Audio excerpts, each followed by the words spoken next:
Thank you for joining me today on Truth in Food. I'm your host, John Robert Sutton. This program is produced by Swedish Eagle and crew at Groove Radio Studios in downtown Los Angeles. I travel the globe searching for unique foods that have been shared by generations of families, culture, and tradition. I will connect you to the stories behind well-sourced food and the people and places who make it happen. Welcome to Truth in Food. Thank you for having me, John Sutton. My name is Swedish Eagle. I can't wait to ask you questions about where you're going to be going. You're going to be going to China, so what's luring in China right now? Well, this is really interesting. I'm so excited to go to China and participate in one of their largest food shows in Shenyang, China. And Shenyang is a city probably most of you haven't heard of. It is in the northeast, and it's kind of near the border of North Korea. And it used to be one of the ancient capitals of China. It's more ancient than Beijing is. So after the capital of Shenyang, it moved down to Beijing. And it's a city of more than 15 million people. And it's an enormous region. And they are having their largest food show there. So if you think about it, right now there's a little bit of tension between our governments when it comes to food and when it comes to not only the tariffs, but buying soybeans and buying beef and buying a lot of products that the U.S. makes agriculturally and selling them into China. So I'm taking a delegation. I have the arrangements. Actually, the organizer is a woman named Miss Sung. She's organizing the show. She has many steakhouses across China. She also is the head of the Grocery Association of Beijing, very well connected in the government, and I'm here invited guests to go over there. So I'm taking a group from New York, a gentleman who has a winery called The One Wine, and he owns classic New York beer. Very successful immigrant from China. His name is Gary Kong, and we are going over there. Already I have agents that will be selling millions of dollars of their product over in China. Wow, that's amazing. Then I have really excited about bringing beef into China. And, you know, all the large beef companies are there, Cargill and XL and these large American beef companies. But to be honest with you, they're selling China old beef, frozen, corn-fed. It's like they don't think the Chinese are smart. I mean, everyone wants good food for their children. Everyone wants the freshest food. Everyone really wants good stuff. And the Chinese know what grass-fed beef is. They don't want all the GMO corn-fed beef. They don't want the fracking water that the cows are drinking in Texas. They don't want cattle with all of these injections full of antibiotics and hormones. So my connections in Wyoming with some very large cattle companies there. One of the companies is owned by Senator Ogden, who's just a gentleman. He's one of the state senators, just a wonderful man from Wyoming. He has a beautiful set of cattle. Also, the Lockhart Meat Company out of Jackson Hole has all the best grass-fed beef that you can have. In fact, a lot of people fly their private jets to Jackson Hole just to fill it up with Lockhart beef and fly it back to their homes in Florida and New York and L.A., and it's a big thing. Do you have Lockhart beef? I mean, people in the know, if you have Lockhart beef, it's like having, you know, the finest foods, the finest. It's like wearing a Brioni suit or, you know, Tiffany and Company diamonds. I mean, eating Lockhart beef is the best. And I have an arrangement with them, and all of this stuff will be showcased in Shenyang, China. Okay, so now, so take us through what actually happens there. So we already have a lot of American beef in China, but you're going to introduce beef from other farmers that is not there already? How do you showcase the product that you have, and how do you compete? It's a very good question, because like anything else, we are competing on quality, and we are competing on cuts that the Chinese actually like. So we might have a ribeye cut or a tomahawk cut. It might be totally different in China. You might want a round steak. You might want more of a porterhouse cut, more of a leaner cut. And so we can actually cut to order containers full for the Chinese. Where you have one of these massive slaughterhouses where they're doing, 2,000 heads of cattle a day. Here in the U.S., when you buy your steak or when you go into a steakhouse, you ask the waiter where the steak comes from. And what they're going to do is they're going to tell you the distributor. They don't know what farm it comes from. Think about that. So we now have the ability to show them the land, the farmer, the history, exactly where that cattle is eating and growing up and even born. And we can showcase pictures of the beautiful grass country, that these cows are actually drinking water better than what we drink. They are drinking snow melt coming off the mountains, right in the rivers. And these cattle are drinking right out of the rivers, fresh running water from snow melt. It doesn't get any better than that. So like I said, the Chinese are not very smart. They want that. So if you think about it, what are some of these larger Texan companies showing? Desert, water that's sitting from literally fracking water. I mean, it's not fresh water. Corn being dumped on fields, dusty fields. They're not eating fresh grass. So that's our competitive advantage. And since these are private farmers, they're getting it direct. Most of the beef industry is all controlled out of Chicago, where they're charging, commodity prices. And sometimes going direct, you might not go through a commodity price because there could be some excess, there could be volume deals.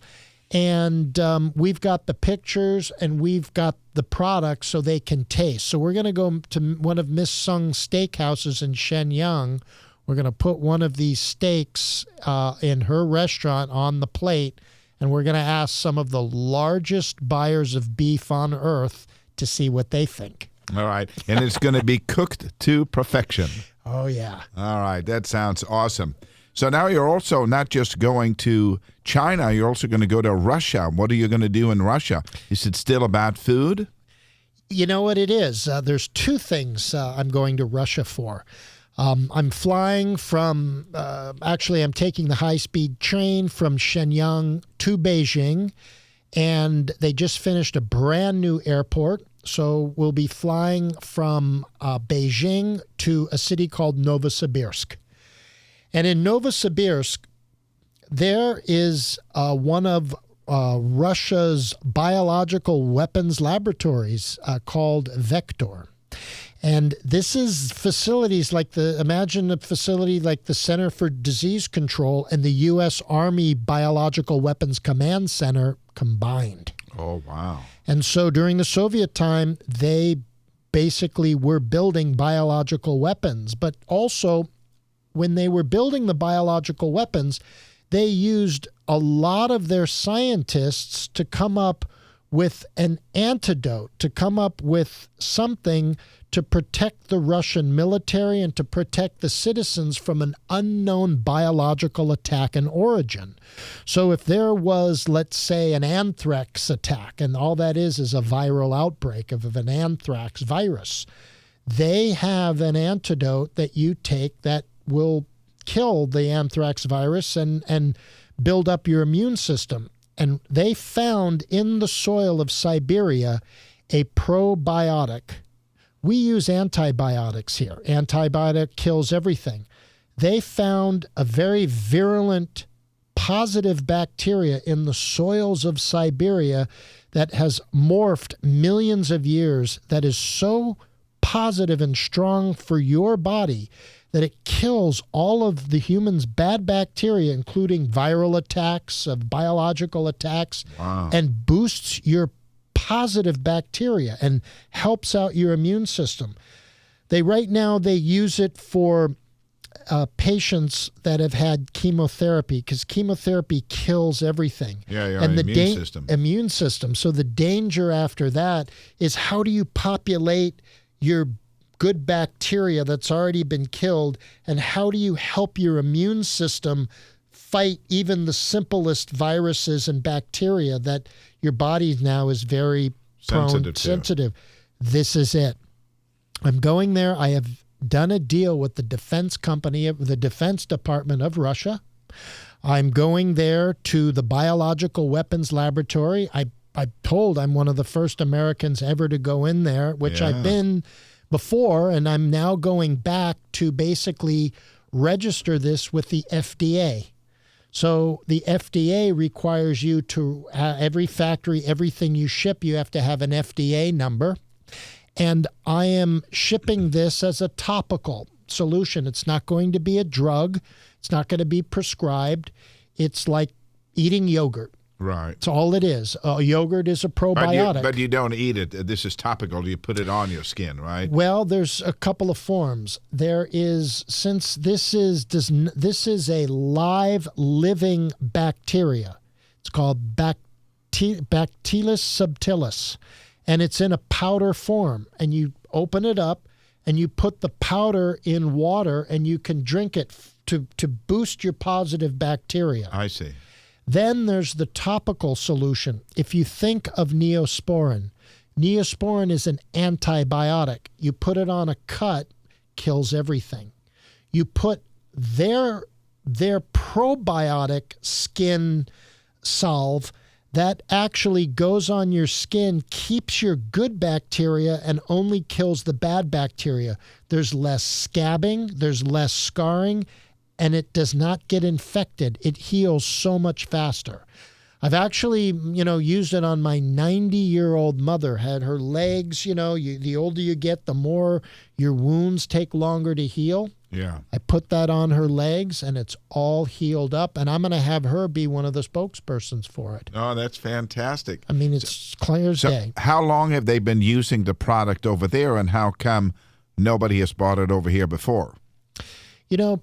Russia, it's been there for, I'd say, about 15 years. Mostly used for the defense, for the soldiers, for the military, government officials, people that are in the know. Remember, this was made not to make a profit. This was made to protect citizens in general from an unknown biological attack. It also was created when there's a nuclear explosion. You can populate this in the soil, and it actually brings back biological positive bacteria in the soil so they could regenerate a region once again. So using some of their things on grass, it has tremendous effect on golf courses and gardening, and you just put it through the water and it has an unbelievable effect on the soils. So it's been about 15 years. I think with Russia, there's just still this bad imaging that comes from Russia, whether it's left over from the Soviet Union, whether it's the politics involved with elections, whether it's the government intervening on certain sides. That's not going to stop me from finding good in all human beings. Just because a couple of politicians on both sides are doing whatever they do, their problems aren't my problems. So I love going anywhere in the world and seeking out great ideas, great inventions, discovery. This is what this show's about, telling you things you've never knew existed before, but not reading them out of the New York Times. I'm getting my coat. I'm going to 20 below weather. I'm going into Siberia. This is the heart of Siberia. Going into a biological weapons laboratory and bringing out a medicine, a probacteria They have access to every horrible biological agent on Earth, just like the Center for Disease Control. And they've created an antidote against all of that for your body that's a probiotic and not an antibiotic. I'm there, and I'm bringing this back to the U.S., and I first want to take care of all the elderly, because you can't. The wound care business is a $30 billion a year business, $30 billion for wound care. And to come up with a cheap solution to bring this for people that have diabetes, that their wounds won't heal, and you have an inexpensive solution to help them, that's what it's all about. So how difficult is it to get permission to bring it in? You know, since this is not going to be a medicine, this is just going to be a topical. This is just going to be something you put on your skin to make your skin better. I mean, I can't make any claims. I can't say this is going to cure you of anything. You can't do that, because then you're a medicine and have to go through all the tests. But technically, yogurt's a medicine. You know, technically, seltzer water's a medicine. 7-Up's a medicine. How many people say, oh, I have a bad stomach, let me drink a Coca-Cola? It's the same thing, but this is going to be brought in as food, as a topical, as a vitamin, as something that will make your skin better. And then I can have third-party people actually say what it does without me putting it on the labels and advertising that. Because, you know, they've tested this thoroughly in Russia, and it's been out in the marketplace. But again, I think this would put a lot of very, very influential pharmaceutical companies out of business. But then you look at Purdue Pharmaceuticals that have basically lied and fooled the public, giving them OxyContin, and have killed 50,000 people overdosing on opioids, and yet, and yet they can't find some really natural solutions to bring into the U.S. Well, maybe they wouldn't make as much money on that, and then Purdue Pharma now went into bankruptcy so that they don't have to face over 2,000 lawsuits against them. Yeah. We live in an environment where if you look at, I'd like them to go and tell the face of thousands and thousands of mothers that have lost their children and see escaping out of a lawsuit. And yet, I'm just going to Russia. This is a natural probiotic. This is not made by a chemical. In fact, a Band-Aid. A Band-Aid was another thing that was produced to cost you more money, like a filter on a coffee machine. When you put a Band-Aid on the skin, you're blocking the sun. Your skin needs to breathe. Your skin's an organ. So also what this does is you don't need a Band-Aid with this. They have used natural salve from the pine trees. So they've taken sap from the pine trees, mixed it in with pine nut oil and the bacteria that's very virulent, very alive, in a tube that you put over your cut, and you don't have to put a Band-Aid on there, and the healing process is profound. Oh, can't wait for this. John Sutton, keep on going. Now, let's go to Malta, where you're going to be traveling after Russia. What are you going to be doing in Malta? Malta is all for blockchain. Malta is the Delta Summit, and it's the official Malta government blockchain event that occurs on the island. There are a lot of conferences involved with blockchain and cryptocurrency explanations, but this one is where the government is actually officially the sponsor. So you have the prime minister involved, you have all these people.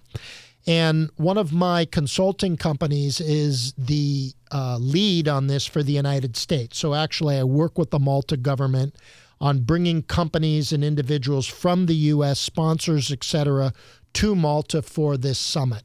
And blockchain has, in my world, it's profound, because the beef I was talking about from Wyoming, the probiotics I'm talking about from Siberia, with blockchain, you can track where that comes from all the way to the end user.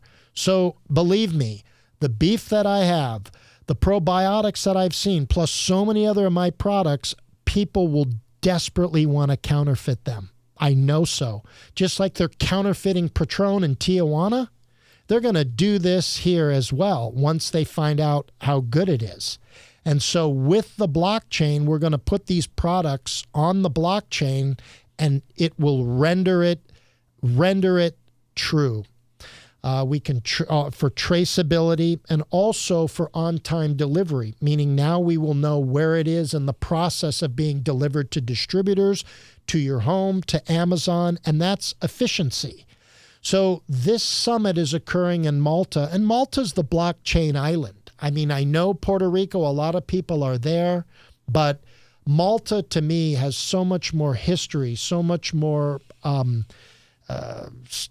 banking connections. You have a lot of the major cryptocurrency exchanges from there, Binance being one of them. And these are exchanges that have billions of dollars of transactions from fiat currencies into cryptocurrencies. You have one of the great programming hubs that are based out of Malta. So if you have an idea for a blockchain or a cryptocurrency project, Malta has the ability to help you build that.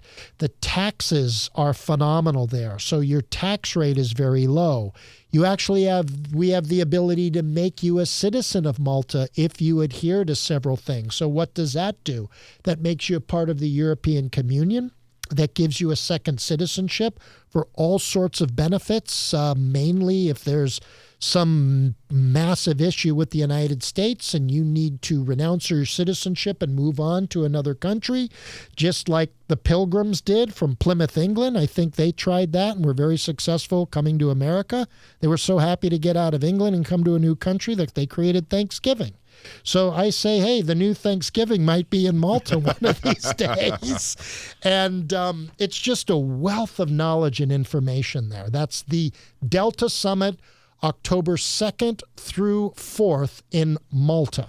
And who are some of the players? Well, some of the players you have, Binance is a very large cryptocurrency exchange. You have the government of Malta itself, the prime minister. And then the vice premier, Mr. Scremby, that is really the genius behind the legislation for putting the banks together. You also have the lawyers, because a lot of this requires international law. You have the bankers and all the major banks and financiers that are there. And what's beginning to happen is we've actually created relationships with banks and entities in Wyoming, because Wyoming is, to me, the Switzerland of the United States. There's mountains. There's very few ways in and out of the country. They're very free. They have incredible banking systems there. Their tax systems and their corporate structure is unbreakable in that country. And something else, the majority of land-based nuclear weapons, more than 80% of them, are in Wyoming. What? Yes. So the land-based nuclear weapons that, in case of hopefully it never happen, if we're attacked, they will be shot out of the silos across Wyoming and Really? go after who our enemies are. Okay. So, boy, I think if the U.S. broke up, I'd want to be in the state that had the nuclear weapons. Now, why Malta? Why are people going to Malta? Because Malta is, again, one of these countries that have a lot of freedom from a tax perspective. Switzerland being one, but Switzerland's not part of the European Union. So now you could go to Malta. It's a beautiful island. It's an old, ancient city. Their banking laws are very, very favorable to blockchain and cryptocurrency countries. They've attracted an enormous amount of programming talent that have moved there within just the last 2 years. They have refurbished some of these beautiful buildings where a lot of these new companies are being based. You have a company like Facebook that's trying to launch Libra. sometimes you want an outside perspective. You want an outside mind that's not trapped in the Republican Democrat mentality of so many people in the U.S. You even want freedom from religion and freedom from politics and mental freedom from the United States to think and learn and put all this new information in your mind and come up with amazing future for blockchain as well as cryptocurrencies. And that's happening in Malta. Okay. One final trip that you're going to make is to Cologne, Germany. What's happening there? So every 2 years, there's a giant food show. And this is called Anuga, and it's in Cologne. And it's the world's largest food show. And so people go to Cologne, and countries represented from all over the world will be there. You'll see the cinnamon traders from Sri Lanka. You'll see the pistachio and saffron dealers from Iran there. You'll see the caviar dealers from Astrakhan, Russia there. You'll go see the protea flour dealers from South Africa there. You'll see the vanilla traders from Mexico. I mean, the world is there when it comes to unique foods. Plus, all the latest and greatest trends are coming out of there. What's the new vegan food? What is classified as vegan? Who's come up with a new method of making bread? What's the latest technology to save water in your restaurant? I mean, all these things from all over the world are there. So you have unbelievable German ingenuity. You also have all the Italian food with all that ingenuity, all combined under one roof. It's all there. It sounds fantastic. So when is it, and can anybody participate? Yeah, anybody can go. You buy a ticket. That is the 5th through 9th of October. The entire city of Cologne is sold out. In fact, you're looking at 300,000 people come from all over the world and converge on just this massive halls of food. And so you go down the Rhine River and all the hotels are sold out in Dusseldorf. And even people are coming up from Frankfurt and Munich to take the fast ICE train down for the day to just stuff themselves on all the booths from around the world of food. I can't wait to interview you when you come back from that trip. I want to hear about the new trends in vegan food and in vegetarian food and all that. It sounds fantastic. Yeah, I'm looking forward to it because I'm going to see a lot of friends there. I love innovation, but also I love the old school way. The old school way of making tea, for instance, and those from Darjeeling, the old Indian tea traders will come in, and the Chinese with their pu'er, which is a classic old tea from China. You see all these people, as well as the sardine manufacturers from northern Spain and from the Mediterranean. So I can't wait to come back. What are the Swedes bringing? The Swedes are going to bring the famous Kalix caviar. Okay. And that's coming, as well as their incredible cured reindeer meats from the north. Okay. The reindeer sausage and the reindeer jerky, which is delicious. Yeah. And as well as their fresh prawns. They have an incredible cold water fish and prawns from the north. Okay. Delicious. Delicious. When I was there, they were the langostinos, they call them in Italian, but just absolutely delicious. And also the flatfish, so the Dover soles that you'd see from Dover. It's a type of flatfish, but it's from the cold waters and mixed with the dill sauce is so delicious. Yeah, you know more about Scandinavian food than I do. I'm ready for a burrito. And also the bread, the dark crackers. Yes. The dark bread is very good. Is so good. Grovt bröd. Is that it? Yeah, and then you put Kalles caviar on the grovt bröd, and it's very, very tasty. It is. Yeah. And I see if I can stuff some of that in my pockets and bring it back. That sounds good. Thank you, John. Great show. Yeah, we always have fun, and I always am hungry when I get over this show. I know, exactly. Let's go eat now. Let's go have a burrito. I won't be having one of those for a long time. And this was great. Fun show, as you said, and thank you for joining me today on Truth and Food. I'm your host, John Robert Sutton. This program is produced by Swedish Eagle and crew at Groove Radio Studios in downtown Los Angeles. For more information about this program, please visit my website at suttonselects.com or follow me on social media at Sutton Selects. If you like this episode, please subscribe, rate, and review. I appreciate your feedback. Come follow me on a worldwide journey, and see you next week.